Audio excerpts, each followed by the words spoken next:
Alors oui, vous l'avez bien lu, je n'attends plus aucun film maintenant dans cette année 2019. Ce Joker a été pour moi une expérience de cinéma que j'avais presque jamais encore vécue, on va dire ça comme ça, même si les souvenirs peuvent être très lointains, car j'ai appris à réapprécier un film après avoir reçu des retours dessus.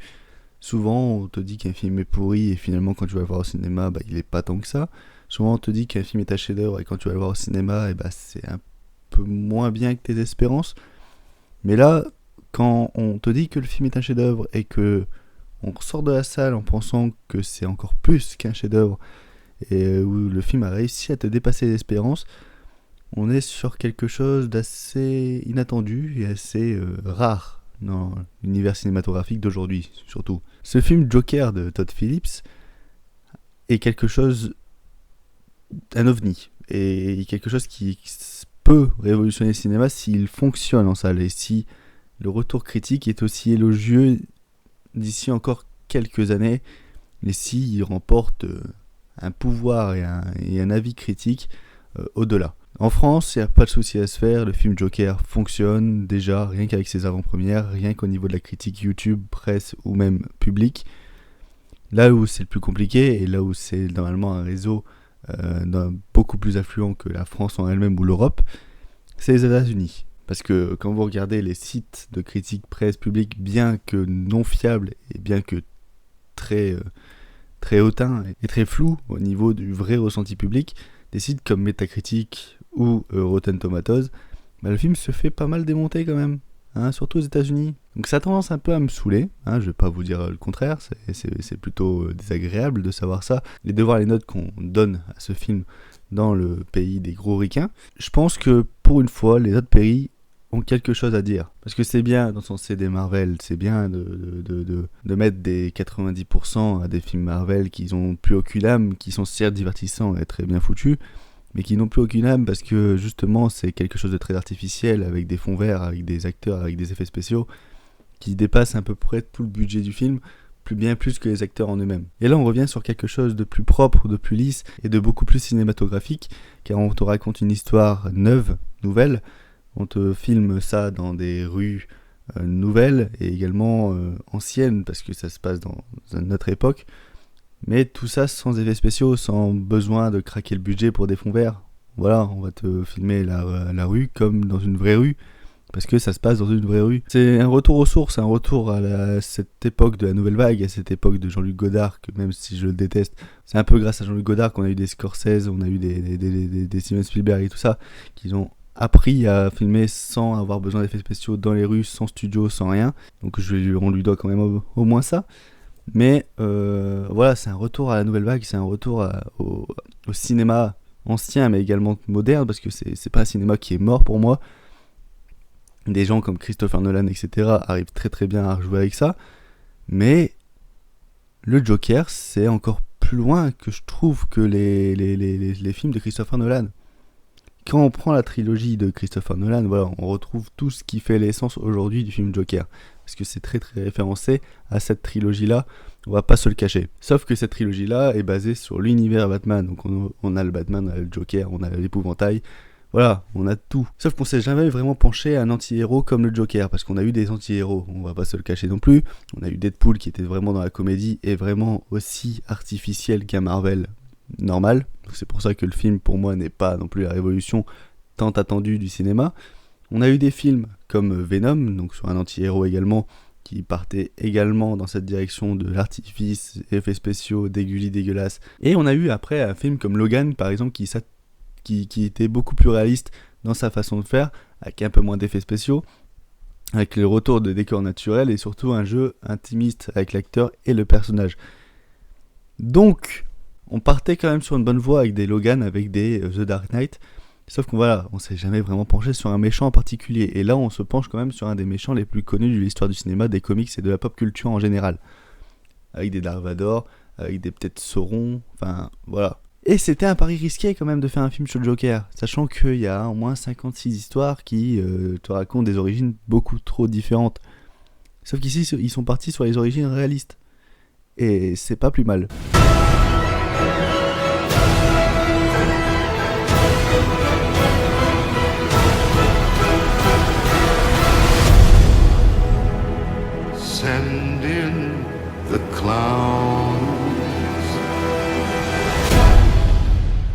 je pense avoir fini mon intro, qui a duré quand même un bon 4 minutes, je pense. Bienvenue dans cette critique du Joker qui ne sera pas un reface. J'avais dit que j'allais faire quand même des critiques un peu plus longues, facecam. C'est pas vraiment un show, j'ai eu au moins 4 jours pour réfléchir sur le film, étant donné que je l'ai vu il y a 4 jours. Donc voilà, c'est pas de la chose, c'est certes en improvisation, mais sauf que dans ma tête j'ai eu le temps d'écrire un peu mon script, donc c'est une critique. Et on va parler du Joker de Todd Phillips. Todd Phillips qui est réalisateur de Very Bad Trip et de plus récemment War Dogs.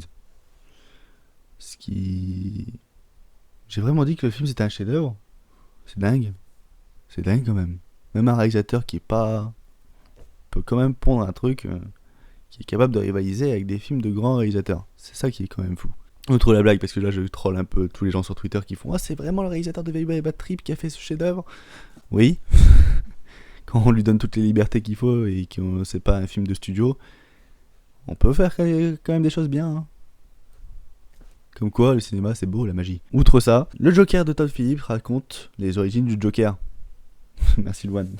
J'ai pas envie de vous raconter l'histoire. Je pense que la vidéo, à partir de ce moment-là, je vais pas contrôler mes mots, je vais pas partir dans des sortes de métaphores. Je vais spoiler. Donc si vous avez pas vu le Joker, arrêtez la vidéo là. Je pense que l'introduction vous a très très bien vendu le fait que vous devez aller le voir au cinéma le jour de sa sortie.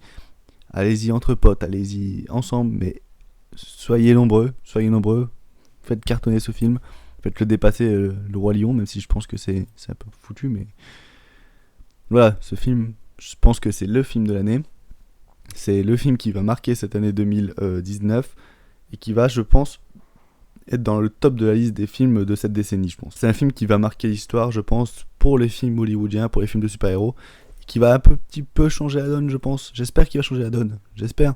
On part sur les démarches intimistes, on part sur une démarche d'auteur. Donc voilà, foncez voir ça au cinéma. Et après, revenez dans cette vidéo où on va spoiler, on va en débattre dans les commentaires, il n'y a pas de souci. Voilà, revenez quand vous voulez. Vous avez vu, j'ai mis la lumière verte pour le Joker, voilà. Ouais, j'ai pas fait comme tout le monde, je me suis pas maquillé, j'ai pas commencé à faire des... J'ai mis un néon. Il y a des bonnes idées dans le Joker, il y a des masses de bonnes idées, et c'est surtout ça qui te transperce la gueule, tellement le réalisateur et les scénaristes ont eu des pensées mais de génie pendant ce film.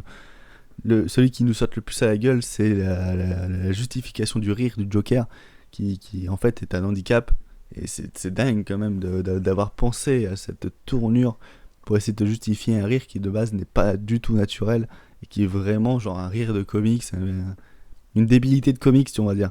Et là, ils ont réussi à te le pondre et te l'inclure dans notre monde actuel, ce qui est quand même fou. On n'a pas toute cette mystique de Batman où des super-héros comme Bane commencent vraiment à devenir super mélins avec des super-pouvoirs. Non, on n'est pas du tout là, on est vraiment sur un film psychologique qui veut s'inclure dans le monde réel. Mis à part le fait que c'est Gotham City, une ville qui n'existe pas, on a tout ce qu'on voit dans le film est crédible. On aurait dit que ça se passait à New York, on aurait cru que c'était une histoire vraie à New York, il n'y a pas de souci. Et c'est ça qui est tellement dingue dans ce film, c'est qu'on arrive à sortir de la logique comique, de la logique fantastique des super-héros pour s'inclure dans un film un polar intimiste sur le début d'un super criminel.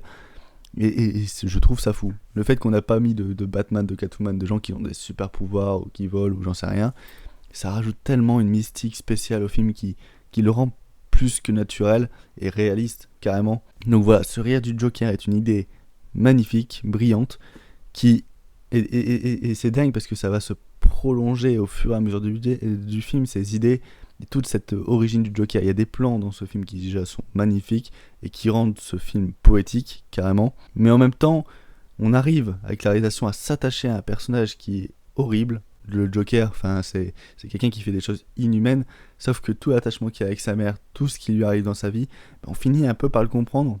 Malheureusement, on finit un peu par le comprendre. Ce qui va engendrer pendant le film, vous allez voir des manifestations un peu comme les Gilets jaunes, des manifestations contre le gouvernement, contre le maire, etc.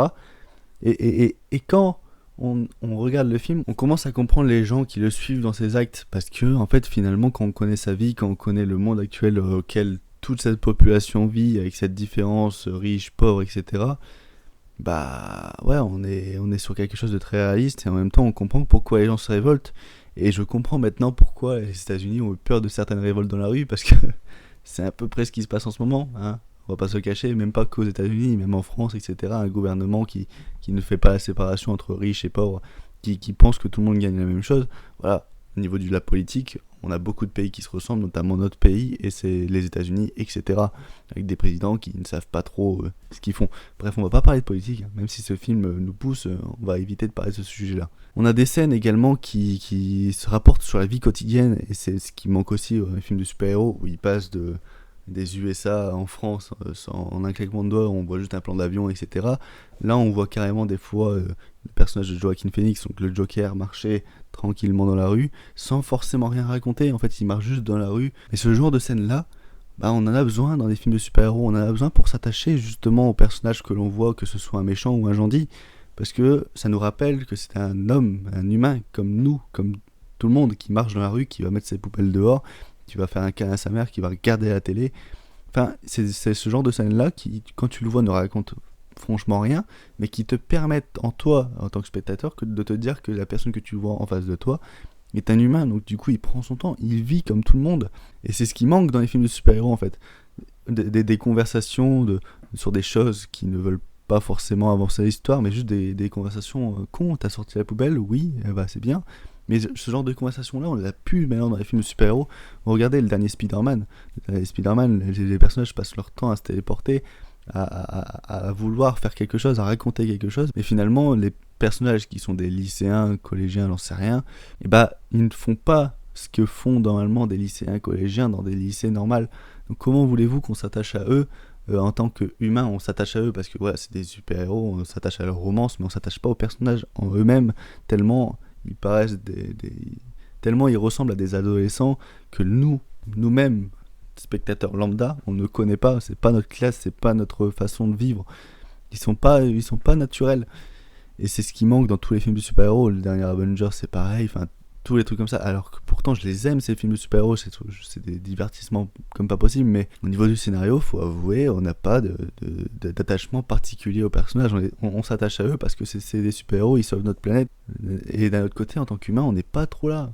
On n'est pas trop là. Et c'est quand même dingue d'avoir un film de super-héros de méchants, donc c'est un méchant de super-héros, où on s'attache plus qu'à Spider-Man, Captain America, la Veuve Noire, enfin ce genre de trucs là. C'est quand même fou. Donc même pour ce pari-là, Todd Phillips a vraiment bien réussi ce côté réaliste et ce côté attachement au personnage.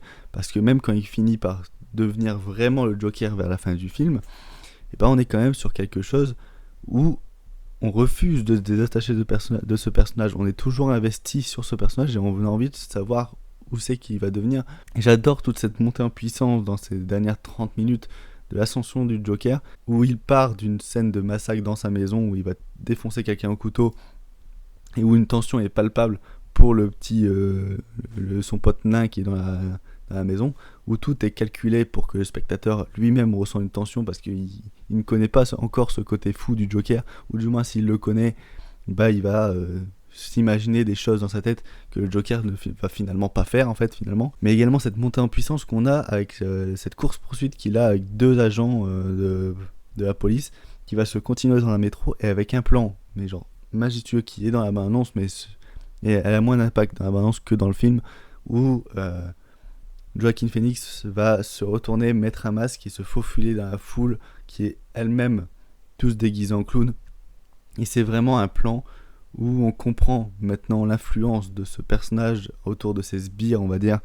Et c'est vraiment le plan qui va montrer l'ascension du Joker pour en finir à une grosse cohue dans la ville et à une grande baston qui va mettre en péril tout Gotham City, mais également les parents de Bruce Wayne qui seront tués involontairement par un des sbires du Joker. Ça va montrer à peu près tout le personnage du Joker pendant cette scène-là, et je trouve cette ascension juste magnifique pour arriver sur un plan final où le Joker danse tranquillement sur les pavés de l'hôpital avec le sang par terre. Magnifique. Point à souligner également la musique. Cette BO était juste folle, avec ces petits sauts de violon pendant le film. C'est majestueux, c'est quelque chose de somptueux, c'est magnifique, c'est léché, suivi par la photographie et la caméra qui se dandine, qui vole partout pour mettre le personnage du Joker en valeur pendant qu'il fait ses petites danses. Joaquin Phoenix est superbe. Enfin, on a quelque chose de vraiment fou en fait pendant ce film. On a une ambiance qui est vraiment folle, une ambiance vraiment unique et qui nous change de tous les films de super-héros qu'on a pu voir pendant toutes ces années. Pour moi, le Joker, voilà, ça va facilement se retrouver dans mon top de fin d'année, ça va facilement se retrouver dans le top de la décennie, et ça va être un film qui va marquer l'histoire du cinéma et l'histoire d'Hollywood, parce que je pense que il y a moyen qu'il fasse le succès prévu, il y a moyen qu'il aille plus loin que ce succès, et s'il va plus loin, franchement, je serai le plus heureux du monde. J'espère que cette assez longue critique du Joker vous aura plu. Je n'ai pas parlé beaucoup parce que j'estime que beaucoup de personnes en ont parlé, mais il suffisait. J'avais envie de dévoiler tout mon amour pour ce film. Tout ce que voilà. Si vous l'avez pas vu et que vous avez quand même regardé la partie spoil, n'hésitez pas quand même à aller le voir. Hein, ne restez pas sur ce que j'ai raconté, sachant que je n'ai raconté que la moitié. Allez voir le film une fois, 2 fois, 3 fois si vous l'appréciez. Mais pour moi, je pense que après ça, après ce film-là, l'année est finie. Il n'y a plus rien, j'attends plus rien. Je vais aller voir les films, j'attends d'être surpris justement, mais au niveau de mes attentes ciné, c'est plus trop ça. Donc allez voir Joker, profitez de ce moment de cinéma unique, et on en discute dans les commentaires si vous voulez. C'était Elouane, salut tout le monde, peace.